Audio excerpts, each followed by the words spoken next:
Okay. Can you walk me through your profile, Atul? Sure. Uh, my name is Atul Manapreda. I am an Azure Cloud DevOps and a site reliability engineer, having nearly 3 years of experience involving work towards the administration of Windows operating system.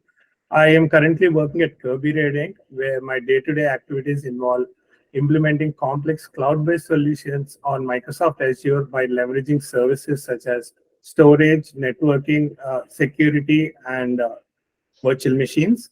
I manage and monitor the infrastructure by using Datadog and Azure Monitor. I manage and monitor the security by utilizing network security groups and Azure Firewall. I define branching and release strategies for various environments, including implementing CI/CD pipelines for configuration and infrastructure management activities on Windows.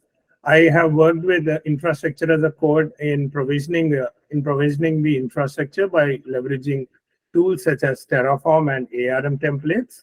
I have worked with Azure Active Directory in creating roles, users, and permissions for various environments and managing based on the project requirement. So this is pretty much my daily life, pretty much my daily work at the current company, and Mhm. a little about me. Thank you. Okay, so you told about you have experience on monitoring and Azure Datadog, and Datadog, right? Yes, So, can you tell me how do you monitor Azure resources using Datadog and what are some key metrics you would track? yes, definitely. Mm. So I would like to, in this point, I would like to take an example of one of my projects to let you know more about the monitoring. So Mm. I would, in the case of one of the project which I was working on microservices, wherein I had to monitor the Kubernetes cluster. So the Mm. key, in the case of Kubernetes cluster, the key metrics that would be more essential or more required for us would be the cluster health, the cluster live, and the CPU of the cluster. So I have created dashboards on Datadog. I have created dashboards on Datadog for these factors and these metrics to view these metrics. And I've also created an alerting system on using alerting system to the email. So whenever there's a threshold of some point, so we could know it by the use of emails. So in this way, I have configured Datadog to monitor the resources. Oh, very good. So, how do you implement a CI/CD pipeline using Azure DevOps for Windows-based applications? Sure. So the CI/CD pipelines are usually created in a case where we want to automate any sort of deployment and reduce manual labor. So for the Windows, one of the primary thing would be the Windows configuration activities. So these configuration activities we can create it in sort of a pipeline, wherein in the pipeline we would be mentioning about the specifications of which virtual machine and what kind of configuration management activity we are going to perform. Like we can create execution policies, we can create group policies, or we could also install any sort of servers into the Windows system. So for these, we can configure a pipeline on Azure DevOps and release it onto the servers which we are working on. Mhm. Very good. So you told you have worked on security also, right? So how do you secure Azure's resources using Azure Security Center and Azure Policy? Yes. So security would be one of the critical aspects for all the infrastructure and the resources for in any project. So I would initially start off for the identity. I would start off by implementing multi-factor authentication for a secure authentication and log on, and then for the network level, I would create network security groups and also monitor the traffic which is moving in and out of the resources. And additionally, for the resources, I would enable in the security center, I would follow the recommendations based on their high, low, or the intensity of the threat, and work accordingly to it. Work accordingly to follow the remediation steps in order to reduce the threat level from the high. And additionally, I would also follow monitoring tools as suggested by the security center. and perform monitoring and collect the metrics and collect the data to see how the particular resource is working at a particular given time. And additionally, I would also create policies to eliminate unauthorized access, give only access to the specific people, and in this way, it would eliminate sort of risks from our side. Okay.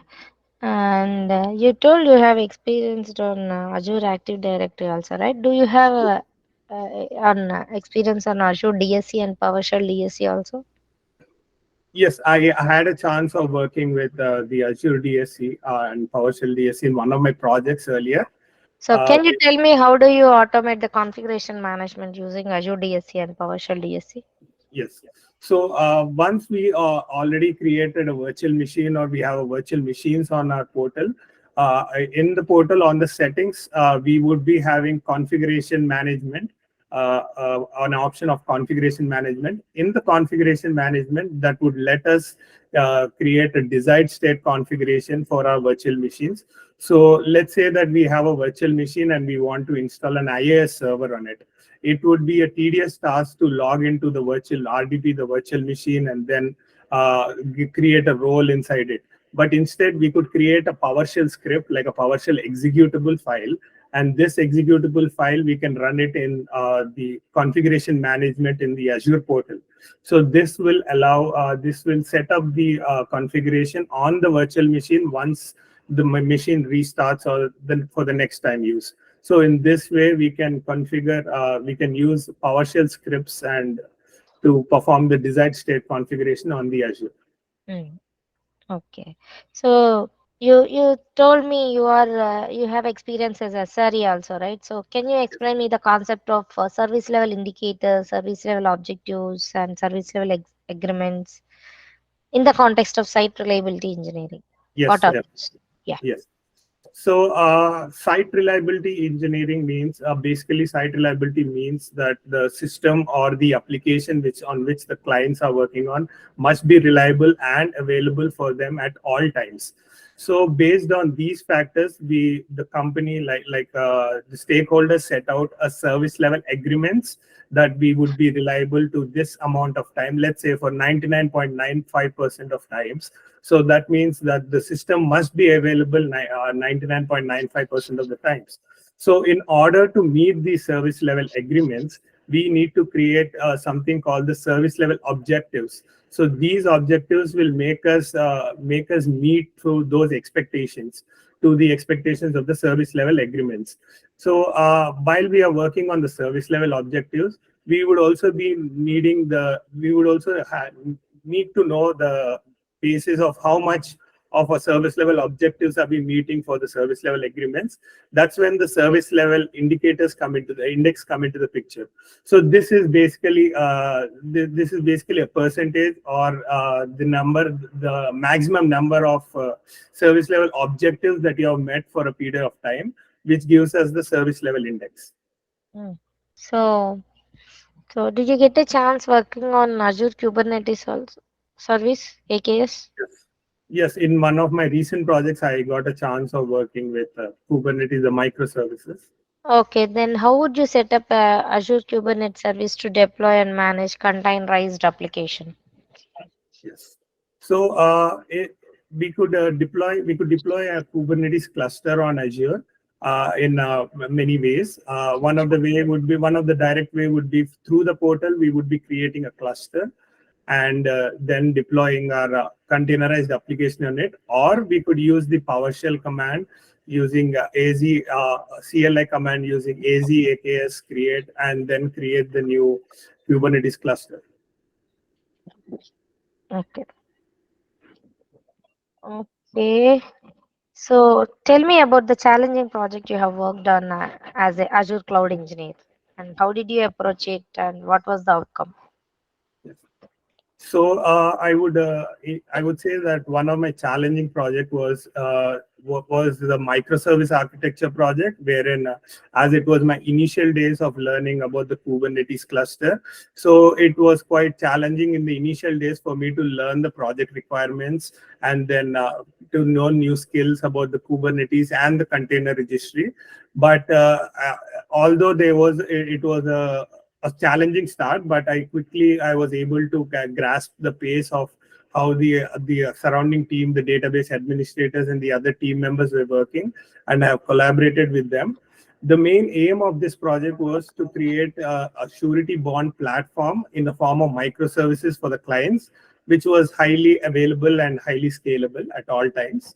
So I have implemented this by deploying the containerized application onto the Kubernetes cluster and using a replica sets for the pods, so that even if the health of one pod is gone, the other pods would be in and working for it. And I also configured highly availability by using load balancer service and directing the traffic to the pods based on the traffic and based on the moment where the traffic increases, and then reduce the load balancer services when there is no need for high traffic. And I also use monitoring tools to monitor the health of the Kubernetes cluster, and to make any sort of changes or make any updates in the cluster based on the metrics given. I was successful. I was ultimately successful in knowing the concepts and working for the success of the project. And ultimately, we were able to deliver a surety bond platform which was highly scalable and available at all times. Okay. So what is the monitoring tool you have used for it? So I have used in this project, for this particular project, I have used Azure Monitor, where I have collected the metrics from the diagnostic settings and log analytics, and then gave it to the Azure Monitor, wherein I go to get the analysis of the metrics. Okay. So did you get a chance working on any migration project on-prem to cloud? Do you have any hands-on experience? In my previous experience in India, I had a chance of migration. I had a chance of migration. So can you tell me about a few points about your migration project, that what you have done Yes. what you have done in that project? So in that project, we had to migrate some of the few of the equipments for the as the client wanted to move from the on-premises to the cloud environment. So I have done this in a series of steps. I have achieved this in a series of steps.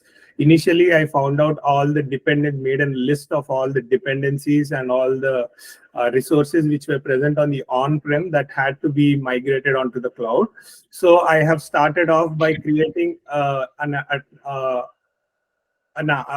atmosphere like an architect infrastructure on the cloud environment, wherein which was similar to that on the on-premises. Then I also started testing this application which was on the cloud, to see if it was working similar to that as of the on-premises. Then I have used the Azure AD Connect to ensure the seamless migration of these resources onto the cloud environment.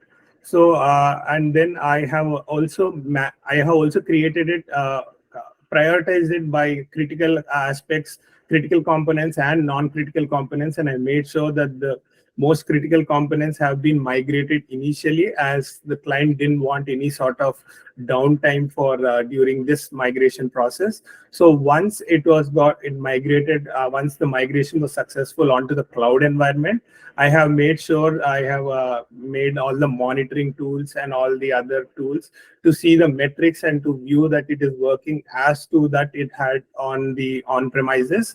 And then after careful scrutiny and after making sure that it was working fine, I had documented the entire process and let the stakeholders know that the migration was successful.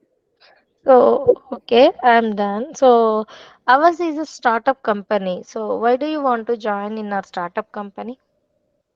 So the reason that I'm actually open to join any company, but in particularly, like if you're asking me why a startup company, I would say that it would give me more exposure on knowing more the other fields and what is happening from the ground level, and also it would also help me to collaborate with the other fields and allowing me to gives me an exposure to learn the other fields as well. So this would be a huge plus for me in the career in coming days. So this would also help me to whichever position or a higher level position that I might be in the next 5 years. Yeah, that's very good. So, what are the certifications you have, Atul? I have completed the AZ 900 certification, and I'm currently working on the 10 administrator certification. Okay. So, what do you know about our company? I did go through the profile. I did go through the website about the company and the products that they're dealing with, and that also made interested me because it closely falls into my expertise and my knowledge. So that made interested me more to apply for the job role. That's very interesting. Okay. So, okay, I'm done with the interview. Do you have any questions, Atul? Uh, yes. So as I would say, as I would ask, like, how would be the next steps of interview process if I was selected, and uh, what can I expect for in the coming interviews? Yeah, actually, see, we are in process of interview. We are having some other candidate profiles also. We are right now with us. So once you are clear in this round, our HR will get back to you and she'll let you know. Okay? Okay, so I will stay in Yeah. touch with the HR. Yeah. Thank you. Okay, Thank you, thank Atul. you. Thank you. Have a nice day.